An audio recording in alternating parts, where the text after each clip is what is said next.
Assalamualaikum warahmatullahi wabarakatuh. Alhamdulillah wahdah wassalatu wassalamu ala rasulillah. Allahumma salli ala nabiyil hashimi Muhammadin wa ala alihi wa sallim taslim. Bapak ibu ikhwan akhwat saudara yang berbahagia, di dalam kalam guru agung pengasal Anom Syamul Sahib Wafata di Bang Arifin, yaitu di dalam kitab Tausudur ya. Zikir itu ada 4 lapis ya. Zikir jahar, zikir khafif takallu, zikir khafif tabak, dan zikir sir. Kali ini kita akan belajar untuk memahami apa itu yang dimaksud merasakan zikir jahar. Bapak ibu sekalian, bagi sebagian kita mungkin masih belum begitu paham ya apa yang maksud dengan merasakan zikir jahar ini. Sehingga terkadang kita mencari-cari cara yang agak aneh barangkali ya di dalam merasakan zikir jahar itu. Ada orang zikir jahar itu il-nya aja ya Bapak Ibu. Jadi kecepatannya tinggi ya, bukan lah. Wah. Nah, ini masih mending, tapi ini il aja. Ada juga kadang-kadang karena ingin merasakan zikir jahar itu ada suara seperti merasakan makanan. Jadi kayak seperti itu ya.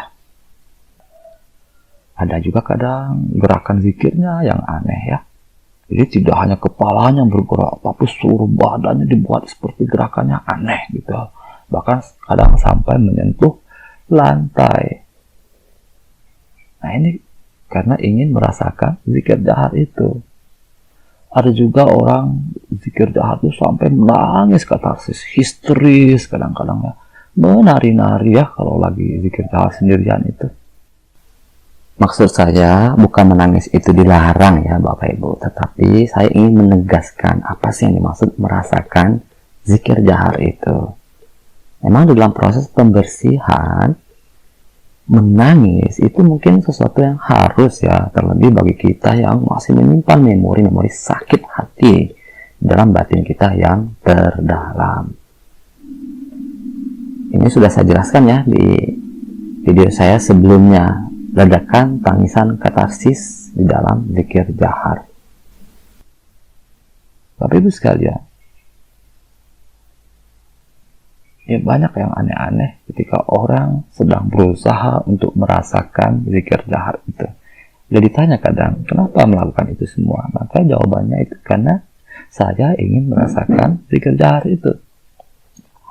Ada juga orang ketika zikir jahar itu, dia kemudian menemukan ide-ide bagus.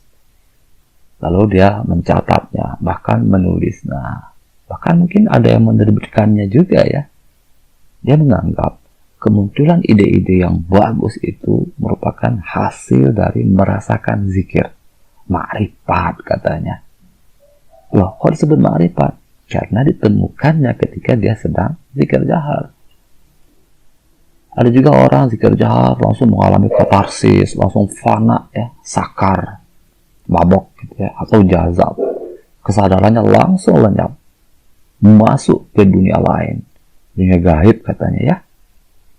Lalu pengalaman ini kemudian dianggap bahwa seseorang itu telah berhasil merasakan zikir jahar. Ada juga orang zikir jahar katanya sampai terbang ke langit-langit masjid ya. Lalu cerita ini pun kemudian menyebar.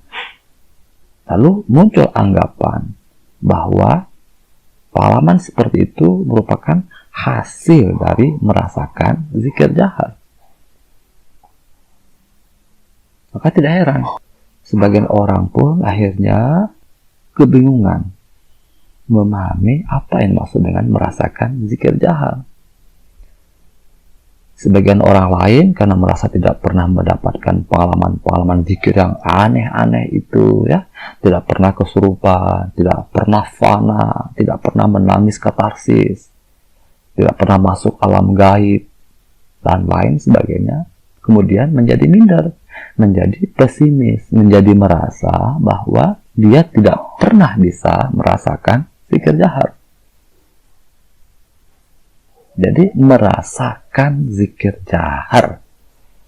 Apa itu merasakan zikir jahar? Jadi Bapak Ibu sekalian, sebetulnya merasakan zikir jahar itu sangat mudah ya Bapak Ibu, sangat mudah sebetulnya. Ya seperti kita merasakan madu ya, sangat mudah. Kita tinggal menempelkan madu itu di lidah kita. Kita perlu langsung mendapatkan rasanya. Sangat mudah sekali. Demikian juga ketika kita ingin merasakan zikir jahar. Tetapi kemudian, loh kok ini madu ini rasanya pahit. Loh, madu kok pahit ya? Nah, ini berarti ada kesalahan ya Bapak Ibu. Mungkin lidahnya yang sakit. Maka dia tidak bisa merasakan manisnya madu. Demikian juga ketika kita ingin merasakan zikir jahar itu. Loh, kok zikir tidak terasa? Kenapa hal itu terjadi? Karena batin kita sakit. Maka kita susah merasakan zikir jahar. Ya sebagaimana lidah tadi ya Bapak Ibu. Lidah sakit ya, kita susah merasakan manisnya madu. Lalu kemudian bagaimana cara kita merasakan zikir jahar itu? Caranya ya sebagaimana yang telah dituntunkan ya Bapak Ibu. Ketika kita zikir jahar, kita mengucapkan kalimat zikir La ilaha illallah. Kita ucapkan dengan tartil, dengan suara minimal terdengar oleh telinga kita sendiri ya kalau kita berzikir sendirian. Lalu kemudian kita gerakkan kepala sesuai dengan tuntunan, seirama dengan suara zikir tadi. Dimulai dari bawah pusar, lalu naik ke arah otak di kepala, melewati latifah afa, nafas, dan pusat latifah qalab. Lalu diturunkan ke dada kanan mengenai latifah khafi dan ruhi. Lalu mengarah ke dada kiri mengenai latifah afa dan ruhi. Sehingga berakhir di latifah qalbi di bawah susu kiri. Ya begitu merasakan zikir jahar itu. Jadi Bapak Ibu sekalian, ketika kita berzikir jahar itu, la ilaha illallah, la ilaha illallah. Kita sadari zikir jahar, la ilaha illallah itu. Bibir ketika mengucapkan la, kita sadari. Bibir mengucapkan ilaha, kita sadari. Bibir mengucapkan illallah pun kita sadari. Ketika kepala naik ke atas, kita sadari. Kepala turun ke dada kanan pun kita sadari. Kepala ke dada kiri, kita sadari. Kita mengetahui lidah kita mengucapkan zikir jahar. Telinga kita mendengar suara zikir jahar yang diucapkan oleh lidah kita. Kepala yang bergerak itu pun kita sadari. Kita ketahui. Jadi begitu ya Bapak Ibu.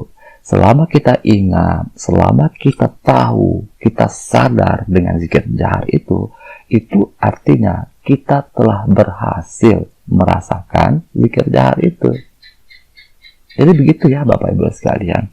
Hanya saja seringkali kita kepleset. Kita seringkali salah menggunakan alat untuk merasakan itu. Kita seringkali mengidentikan rasa zikir itu pada rasa makanan. Padahal kan merasakan itu ya tergantung alat yang kita gunakan.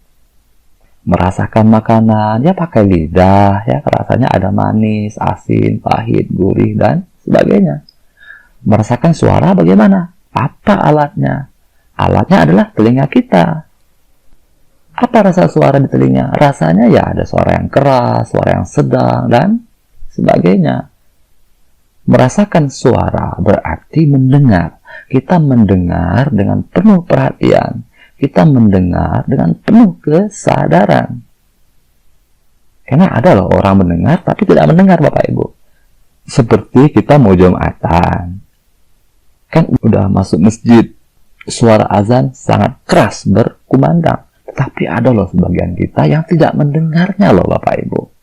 Nah ini berarti gagal merasakan suara. Dia tidak mendengar dengan penuh perhatian. Dia tidak mendengar dengan penuh kesadaran. Merasakan penglihatan atau pemandangan ya, ada juga seperti itu. Apa maksudnya? Maksudnya kita melihat apa yang kita lihat itu dengan penuh perhatian, dengan penuh kesadaran. Bila kita melihat tetapi tidak melihat, ini artinya kita gagal merasakan pemandangan, merasakan penglihatan oleh mata kita. Banyak ya yang seperti itu Bapak Ibu, melihat tapi tidak melihat. Coba kita perhatikan ya kehidupan kita sehari-hari. Dari bangun tidur hingga mau tidur kembali, itu kita kan melek ya matanya Bapak Ibu ya. Sejak bangun tidur kita sudah melihat. Coba ingat-ingat ya Bapak Ibu, apa saja yang Bapak Ibu lihat dari sejak melek mata itu. Berapa banyak yang Bapak Ibu ingat? Ternyata tidak banyak ya Bapak Ibu, sangat sedikit sekali. Nah, ini artinya kita melihat tapi tidak melihat. Kita tidak merasakannya karena kita tidak melihat dengan penuh perhatian, kita tidak melihat dengan penuh kesadaran. Demikian juga ketika kita merasakan zikir jahar itu ya Bapak Ibu. Ketika kita zikir jahar, pikiran kita ke mana-mana. Atau dalam bahasa Guru Agung Pangarsa Abah Anom itu, bibir soteh macaan, hati ngablu ke mana-mana. Pikiran ngablu, ngecaprak, ngaler ngidol. Jadi waktu zikir jahar itu pikirannya ke mana-mana, ke timur, ke barat, ke masa lalu, ke masa depan. Ini artinya kita telah gagal merasakan zikir jahar itu. Kita telah gagal memperhatikan atau menyadari zikir jahar itu. Kenapa susah merasakan zikir? Kenapa susah untuk menyadari zikir? Karena batin kita sakit. Ya seperti lidah kita tadi itu ya Bapak Ibu. Lidah kita sakit. Kita susah merasakan makanan. Madu yang manis jadi pahit loh rasanya. Demikian juga batin sakit. Pikiran kita ketika zikir itu ke mana-mana. Pikiran kita ngablu, ngacaprak, ngalir gitu. Ini adalah batin yang sakit. Maka susah untuk merasakan, atau untuk fokus, atau untuk memperhatikan, atau untuk menyadari zikir jahar. Zikir kadang-kadang kita sampai nangis ya Bapak Ibu. Nah, itu pasti zikirnya menyimpang ya Bapak Ibu. Ingatannya pasti menyimpang dari zikir jahar. Menyimpang kepada memori yang membuat dia menangis. Jadi ketika dia zikir jahar itu, pikiran bawah sadarnya terkenang memori-memori, misalnya sakit hati, memori trauma, memori dendam. Maka kemudian dia menangis. Jadi menyimpang dari zikir jahar. Ada juga orang kalau zikir itu enak banget ya. Wah, enak banget zikir jaharnya. Nah, kenapa zikir jahar merasa enak seperti itu? Ini pun bisa jadi menyimpang dari zikir jahar. Jadi ketika dia zikir jahar itu, dia terkenang memori yang membuat dia bahagia. Jadi dia sebetulnya lepas dari zikir jahar kepada memori-memori yang membuat dia bahagia. Jadi dia tidak mengingat zikir jahar itu, tapi dia mengingat kepada yang lain. Ini pun bisa dianggap seseorang itu gagal merasakan zikir jahar. Tapi Ibu sekalian, jadi tidak mungkin orang itu menangis, sedih, bahagia, dan merasakan ragam perasaan ketika zikir jahar itu, melainkan karena ingatannya menyimpang dari zikir jahar. Ingatannya menyimpang kepada memori yang membuat dia sedih, yang membuat dia menangis, dan yang membuat dia bahagia itu. Aduh, kok saya kalau zikir jahar tuh suka menangis ya Ustaz. Bawaannya pengen menangis aja. Ada ya seperti itu Bapak Ibu ya. Kita mungkin pernah merasakan itu. Kita merasa kita menangis seperti tanpa sebab. Bawaannya pengen nangis aja. Jadi Bapak Ibu sekalian, tidak mungkin seorang itu menangis tanpa sebab. Ada sebab itu ya Bapak Ibu. Yaitu sebab-sebab dari batin kita yang terdalam. Atau dalam istilah neuroscience itu, sebab-sebab dari pikiran bawah sadar kita. Jadi ruh kita itu sebetulnya yang menangis. Ruh kita itu sebetulnya yang terkenang memori yang membuat kita sedih atau menangis itu. Tetapi kita tidak menyadarinya, tidak menyadari sebab itu. Kenapa kita tidak menyadarinya, tidak mengetahuinya? Karena kesadaran kita lemah. Makanya kita tidak mampu menyadari pikiran-pikiran bawah sadar yang bermunculan begitu saja itu. Jadi namanya pikiran bawah sadar ya Bapak Ibu. Memori yang tersimpan jauh di lubuk hati kita yang terdalam. Batin yang tidak terlatih itu tidak akan mampu loh menyadari gerakan-gerakan pikiran bawah sadar itu.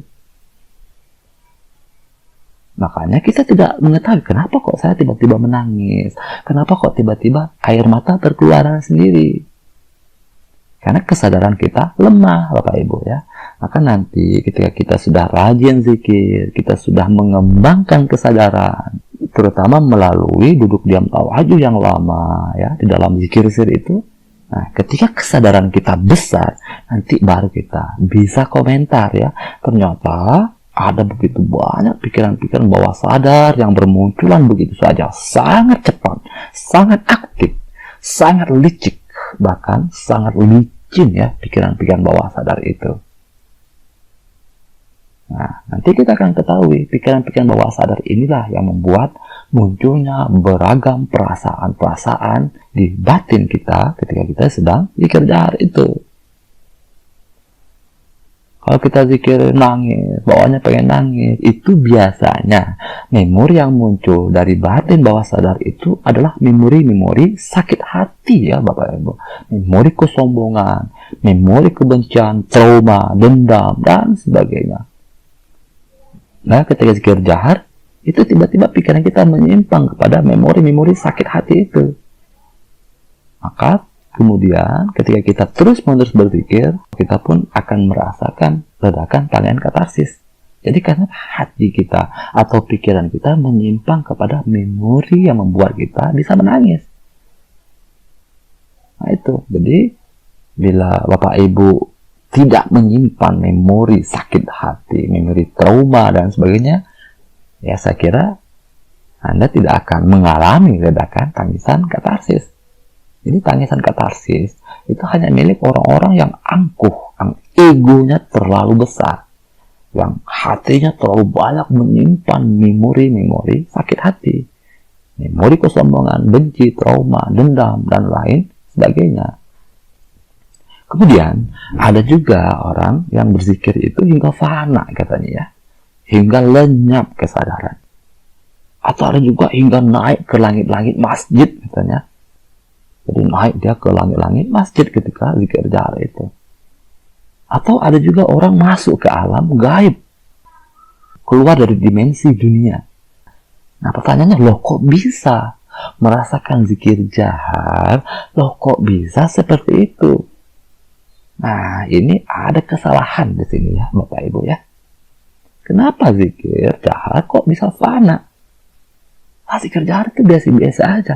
Kok fana? Berarti ada kesalahan.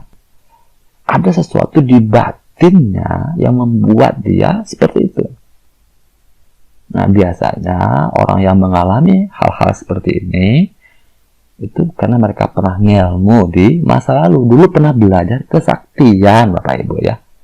Artinya, dia menyimpan atau menanam memori kesaktian itu di dalam hatinya, di batin bawah sadarnya yang terdalam. Maka kemudian ketika dia talqin, lalu dia zikir jahar, maka nanti ketika zikir jahar, di mana zikir jahar ini kan membersihkan ya, dia akan membersihkan memori ilmu itu, memori kesaktian itu secara digital. Karena ada ilmu atau memori ilmu itu di batin bawah sadarnya, dia menjadi sangat susah untuk merasakan zikir. Jadi sangat susah ya Bapak Ibu merasakan zikir. Kenapa demikian? Karena ilmunya itu akan terus-menerus mengganggu kesadaran zikirnya dari dalam. Atau dalam bahasa awam itu, khodamnya itu akan terus mengganggunya. Mengganggu fokus atau rasa atau kesadaran zikirnya. Ilmunya itu kepanasan atau khodam daripada ilmunya itu kepanasan. Sehingga dia merasakan reaksinya dengan sangat kuat. Jadi semacam ada pertempuran antara zikir yang ingin membersihkan dengan khodam ilmu yang ada di dalam batinnya yang tidak mau keluar. Jadi ada penolakan yang kuat dari dalam batinnya. Sehingga terjadilah pertempuran dahsyat antara zikir dan memori yang tersimpan dalam batinnya itu. Pertempuran inilah kemudian merefleksikan katarsis atau pelepasan sampah batin dalam bentuk yang aneh-aneh tadi itu. Fana, jazab, sakar, ya, masuk alam gaib, melihat yang mengerikan, naik ke langit-langit masjid, dan sebagainya. Jadi pengalaman katarsis dengan cara yang aneh-aneh seperti itu reaksi ilmu ya Bapak Ibu. Jadi ilmunya bereaksi dengan sangat kuat ketika zikir jahar itu diamalkan. Inilah dahsyatnya zikir jahar itu ya Bapak Ibu. Jadi Bapak Ibu sekalian, pengalaman yang terlihat aneh dan fantastis itu sebetulnya hanya milik orang-orang yang ngelmu ya. Ngelmu kesaktian, ngelmu kebal, dan sebagainya. Jadi sampah syirik ini merupakan sampah terberat yang bisa dibersihkan oleh zikir jahar. Jadi bisa dipahami ya Bapak Ibu. Jadi bila kita tidak pernah ngelmu, tidak pernah belajar kesaktian, maka kita tidak akan pernah mengalami katarsis yang aneh-aneh seperti itu ya Bapak Ibu. Maka nggak usah iri dengan orang lain. Kok dia itu bisa terbang di langit-langit, saya enggak. Nah, untuk apa? Dia sedang membersihkan ilmu syiriknya itu, ilmu kesaktiannya itu ya. Nah, kita tidak pernah belajar kesaktian di masa lalu, ya kita tidak akan mengalami hal seperti itu. Sama orang nangis, oh dia kok bisa nangis? Lah kita mungkin tidak menyimpan memori sakit hati. Ya kalau kita tidak menyimpan memori sakit hati di hati bawah sadar kita, di hati kita yang terdalam, ya kita tidak akan mengalami ledakan tangisan katarsis. Jadi begitu ya Bapak Ibu. Jadi merasakan zikir itu sebetulnya sangat mudah. Akan tetapi karena batin kita itu sakit, karena batin kita itu banyak menyimpan memori-memori negatif, kita menjadi susah merasakan zikir jahar itu. Ya seperti lidah kita, lidah sakit, susah loh merasakan madu. Coba Ibu kalau sakit, rasanya pahit semua makanan, pahit semua minuman. Bapak Ibu sekalian, jadi zikir jahar itu ya kita ucapkan lah. Kita sadari. Ketika kita mengucapkan ilaha, kita sadari lagi. Illallah, ya kita sadari lagi. Suara yang diucapkan mulut, kita dengar dengan sadar. Kepala yang bergerak mengikuti irama zikir, kita pun sadari itu. Inilah yang dimaksud merasakan zikir jahar itu. Ketika kita tidak mampu menyadari zikir itu, ingatan kita ke mana-mana, pikiran kita ngablu, ngecaprak, ngalir gitu, maka ini menunjukkan kita gagal merasakan zikir jahar itu. Loh, kok hanya begitu saja ya Ustaz ya? Iya, memang hanya itu.